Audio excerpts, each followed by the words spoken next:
اعوذ باللہ من الشیطان الرجیم بسم اللہ الرحمن الرحیم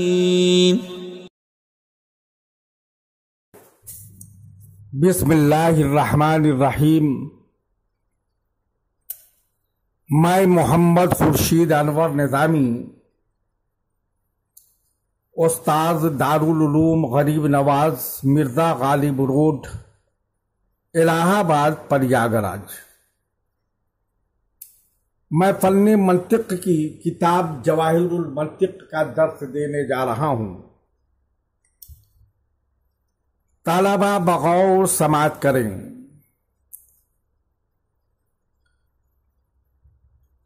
کل ہم نے تصور و تصدیق کے بحث میں چونکہ تصدیق کا سمجھنا نسبت خبریہ کے ذہن نشی ہونے پر موقوف ہے، اس لیے ہم پہلے نسبت خبریہ کو بیان کر چکے ہیں۔ آج تصور و تصدیق میں آپ کو پڑھانے جا رہا ہوں، آپ بغور سنیں اور ذہن میں محفوظ کرنے کی کوشش کریں۔ تصور کی تعریف یہ ہے کہ شے کی وہ صورت ذہنیہ جو اذعان سے خالی ہو، مثلا زید، آسمان، اندھا، زمین، ہوشیار وغیرہ کی صورت ذہنیہ تصور ہے۔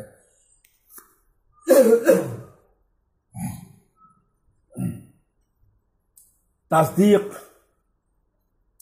نسبت خبریہ کی وہ صورت ذہنیہ جس میں اذعان ہو،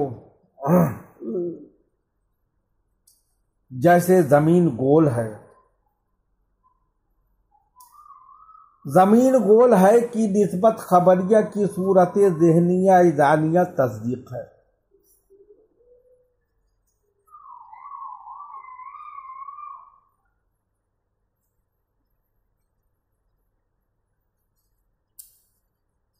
اب یہاں سے بحث الفاظ شروع ہوتا ہے۔ دلالت کی تعریف۔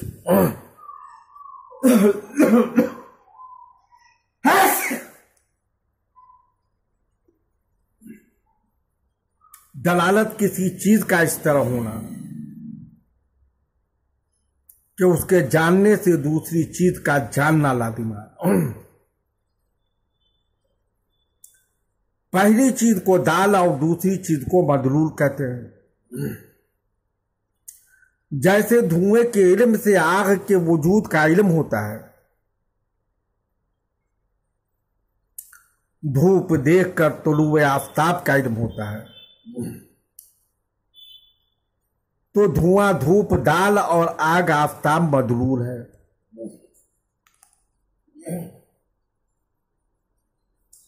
وضع کسی چیز کو دوسری چیز کے مقابلے میں اس طرح خاص کر دینا کہ شے اول کے جاننے سے شے ثانی کا جاننا لازم ہو۔ شے اول کو موضوع کہیں گے اور شے ثانی کو موضوع لہو کہیں گے۔ جیسے لفظ قلم کے جاننے سے ذات قلم کا علم حاصل ہوتا ہے، تو لفظ قلم موضوع ہے اور ذات قلم موضوع لہو ہے۔ پھر دلالت کی 6 قسمیں ہیں۔ دلالت وضعیہ لفظیہ، دلالت وضعیہ غیر لفظیہ، دلالت طبعیہ لفظیہ، دلالت طبعیہ غیر لفظیہ، دلالت عقلیہ لفظیہ، دلالت عقلیہ غیر لفظیہ۔